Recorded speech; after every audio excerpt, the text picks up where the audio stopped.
আজই ডাউনলোড করুন আর এনজয় করুন আপনার পছন্দের শো। সর্বশক্তি দিয়ে চেষ্টা করি তাদেরকে যাতে কিছুটা অন্তত রিলিফ দিতে পারি। রিস্ক নিশ্চয়ই আছে কি কাজ, যেমন যে কাজের সাথে যুক্ত আছে। হ্যাঁ দিদি, রিস্ক তো আছে দিদি। পশ্চিম মেদিনীপুরের মাদুর শিল্প, পটচিত্রের ব্যাপারে তো আমরা জানি। তোমার থেকে তোমার জেলার কথা শুনি। পশ্চিম মেদিনীপুর আমার জন্মভূমি এবং কর্মভূমি দুটোই। এখন বিবাহ সূত্রে আমি কলকাতার বাসিন্দা, কিন্তু কর্মস্থান আমার গড়বেতা 1 নম্বর ব্লক।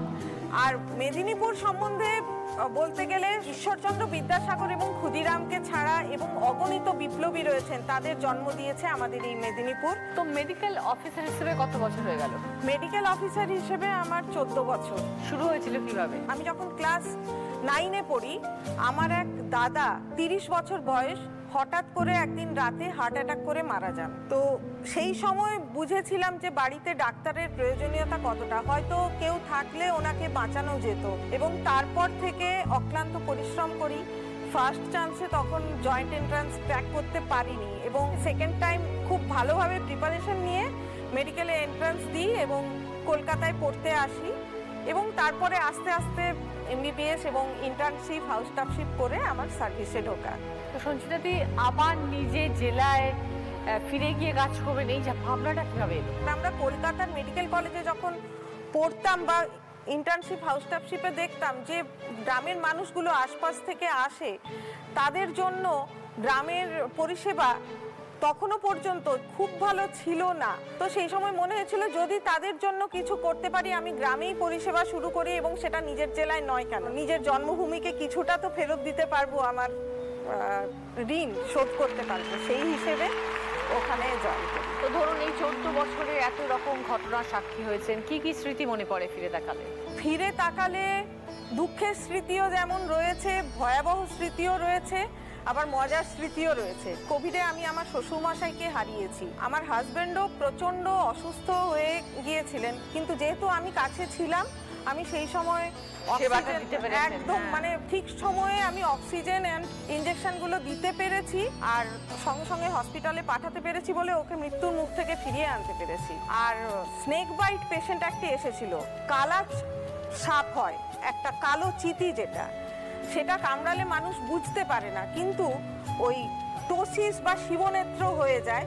সে বলছে কামড়ায়নি, আমাকে সাপে কামড়ায়নি, আমার পেটে ব্যথা করছে আর আমি চোখ খুলতে পারছি না। আমি কিন্তু এক চান্সে ধরেছিলাম যে এটা কালাচের বাইট, এবং সঙ্গে সঙ্গে তার AVS দিয়ে এবং তার প্রপার ট্রিটমেন্ট করে পেশেন্টটাকে বাঁচাতে পেরেছিলাম।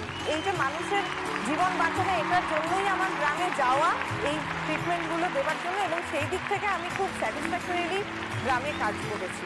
2023-24 অর্থবর্ষে আমাদের ব্লকের পারফরমেন্সের ভিত্তিতে আমরা জেলা স্বাস্থ্য সম্মান নিই, পশ্চিম মেদিনীপুরের জেলা স্বাস্থ্য আধিকারিক এবং আমাদের সর্বোচ্চ আধিকারিক DHS স্যারের হাত থেকে। খুব ভালো, সেই জন্য আমার নিজেকে খুব গর্বিত মনে হয়। পরিচয় হয়ে আমাদের খুব ভালো লাগবে আপনার সাথে। পশ্চিম মেদিনীপুরের মেয়ে আপনি, আজ ফেরত দিয়ে তার জেলার জন্য কাজ করছেন, 2.5 লক্ষ মানুষের পাশে দাঁড়িয়েছেন, তাদের স্বাস্থ্য পরিষেবা দিচ্ছেন। এইভাবেই এগিয়ে যান দিদি, মানুষের পাশে থাকুন, ভালোবাসা পাবেন সবার। অবশ্যই। মৌসুমীদি, মুর্শিদাবাদ ইতিহাসে মোড়া, একসময় বাংলার রাজধানীও ছিল। একটু শুনি আপনার জেলার সম্পর্কে। ইতিহাসের প্রত্যেকটা পাতাই মুর্শিদাবাদ, মুর্শিদাবাদের সংস্কৃতি, মুর্শিদাবাদের ঐতিহাসিক গুরুত্ব, মুর্শিদাবাদের ভৌগোলিক গুরুত্ব, সব দিক থেকে কিন্তু মুর্শিদাবাদ আছে। আলকাপ ওখানকার বিখ্যাত, জারি গান ওখানকার খুব বিখ্যাত। একটা কাঁঠালিয়া বলে গ্রাম আছে, সেই কাঁঠালিয়া গ্রামের পুতুল খুব বিখ্যাত ওখানকার। মুর্শিদাবাদের আম তো আপনি জানেন। তো এই যে ডিস্ট্রিক্ট মিউজিয়ামের কিউরেটর আপনি, হ্যাঁ, কিউরেটরের মূলত ফাংশনটা মিউজিয়াম অ্যাডমিনিস্ট্রেশন, তাছাড়াও আপনার কোনো অ্যান্টিকুইটি যেটা কত পুরনো। আমরা যখন এক্সকাভেশনের কাজ করে দিদি, তখন প্রত্যেকটা লেয়ারে লেয়ারে এক একটা জনবসতি পাওয়া যায়। আমি আজীবন আমি এটার উপরেই জীবন সঁপে দিয়েছি যে কিভাবে জেলার প্রাচীন ইতিহাসকে আমি বিশ্বের সামনে তুলে ধরতে পারবো। এবং পর্যটনে আমাদের রানী ভবানী মন্দির মানে হেরিটেজ গ্রাম হিসেবে পেয়েছে। তারপরে ওখানে কিরিটেশ্বরী মন্দির, ওটাও হেরিটেজ, মানে আমরা পরপর 2বার কিন্তু দিদি আন্তর্জাতিক পুরস্কার পেয়েছি, আমার জেলা পেয়েছে। তো আমার জেলা দিদি খুব বিখ্যাত, এবং আমি চাই আগামী দিনে আরো বেশি এটাকে তুলে ধরতে। তো আপনাদের মিউজিয়ামে এই মুহূর্তে কি কি বিশেষ জিনিস আছে যেগুলো আকর্ষণীয়? আমি কিছু ছবি দিদি নিয়ে এসেছিলাম, আপনাকে দেখাবো বলে। আমরা একবার ছবিগুলো দেখে নিই। হ্যাঁ, এটা কি বলুন? এটা বৌদ্ধ দেবী তারা দিদি। এটা অ্যাকচুয়ালি বেঙ্গল স্কাল্পচার একটা। এটা কত বছর আগের? এটা 12th সেঞ্চুরি দিদি। ওরে বাবা, এটা কাঁসা শিল্প, জেলার কাঁসা শিল্প আমাদের বিখ্যাত মুর্শিদাবাদের। আর এটা সিল্ক, কিভাবে কোকন থেকে শুরু করে তারপরে যে সিল্ক তৈরি হয় সেইটা পুরোটা এখানে দেখানো হয়েছে। এটা আমার জেলা মিউজিয়ামেরই বিষ্ণু মূর্তি। এইটা আমাদের এক্সকাভেটেড মেটেরিয়াল দিদি। এটা হচ্ছে মনসুরগঞ্জ প্যালেস, এটা সিরাজের বাড়ি, তার বেসমেন্টটা এর বেশিরভাগটাই গঙ্গা গর্ভে চলে গেছে। কত পুরনো ইতিহাস জড়িয়ে আছে এই জেলার মধ্যে। কিছুটা আগে শোনা গেল আপনার থেকে। থ্যাংক ইউ দিদি, ভালো থাকবেন। চন্দ্রিমাদি প্রোটেকশন অফিসার, শুরু হলো কিভাবে এই কাজ? দিদি আমি সোশ্যাল ওয়ার্কে MSW করেছি। ওমেনদের ওপর আমার পেপার ছিল, স্পেশালাইজেশন করেছিলাম।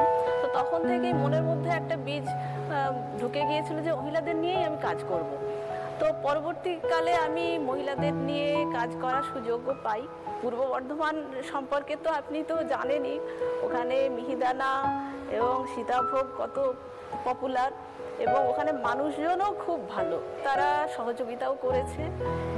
এবারে আমি যে কেসগুলো পাই, পারিবারিক নির্যাতনের কেসগুলো, আমি তাদের আইনি সহায়তা দিয়ে থাকি। দিদি কাজ করতে গিয়ে আমি মানে প্রচুর অভিজ্ঞতার সম্মুখীন হয়েছি যে মহিলারা যে ফ্যামিলির মধ্যে এতভাবে অত্যাচারিত হয় সেটা আমার আগে ধারণাই ছিল না। এত নিষ্ঠুরভাবে তারা অত্যাচারের শিকার হয়, এত মার খায়, হ্যাঁ, তারপরে ডাউরি শিকার হয়েছে এবং ইকোনমিক ভায়োলেন্সের শিকার, ভার্বাল অ্যাবিউজের শিকার। তো এই মেয়েরা আপনাদের সাথে যোগাযোগ করে কি করে? বিভিন্ন থানা থেকে আমাকে রেফার করে দেয়, বিভিন্ন NGO আমাকে পাঠিয়ে দেয়, এবং ডাইরেক্ট DM অফিস থ্রু আমার কাছে প্রচুর কেস আসে। কোর্ট থেকেও আমাদের কাছে রিপোর্ট চেয়ে পাঠায়। তো সেক্ষেত্রে আমরা এইভাবে কেসগুলো পাই। সর্বশক্তি দিয়ে চেষ্টা করি তাদেরকে যাতে কিছুটা অন্তত রিলিফ দিতে পারি। রিস্ক নিশ্চয়ই আছে সেই কাজটা, যেমন যে কাজটার সাথে যুক্ত আছে। হ্যাঁ দিদি, রিস্ক তো আছে দিদি। আমাকে তো মানে প্রচুর হুমকির কল আসে, এবং রাস্তাঘাটে মানে মারধর করা হবে এরকমও হুমকি আমি শুনেছি। হ্যাঁ, বিভিন্নভাবে হ্যারাসমেন্টও হয়েছি। কিন্তু দিদি আমি কাজ থেকে আমি পিছিয়ে আসিনি। আমি যে কাজটা ধরেছি আমি তাকে রিলিফ দিয়েই ছেড়েছি। আমার যতটুকু ক্ষমতা, আইনে যেটুকু আমাকে পাওয়ার দিয়েছে আমি সেটা করেছি। দিদি যখন আমি কোনো একটি মহিলাকে কোর্টের অর্ডারটা ফুলফিল হয়, যখন তার মুখে হাসি দেখতে পাই, যখন সে মেনটেনেন্স পাচ্ছে, বাচ্চার কাস্টডি পেতে তাকে আমি সাহায্য করছি, আমার হাত দুটো জড়িয়ে ধরে কেঁদে ফেলে এসে, তখন যখন পাই সেই প্রাপ্তি আমার কাছে অনেক দিদি। আমি সেটাতেই আমি খুব খুশি। আপনার পরিবারে কে কে আছে দিদি? আমার পরিবারে আমার হাজবেন্ড আছে, আমার ছেলে আছে, আমার শাশুড়ি আছে। ভালো থাকবেন চন্দ্রিমাদি, খুব ভালো লাগলো পরিসরের ভালো কাজের সাথে যুক্ত আছেন। এইভাবেই দিদিদের পাশে থাকুন আর জেলাকে এগিয়ে নিয়ে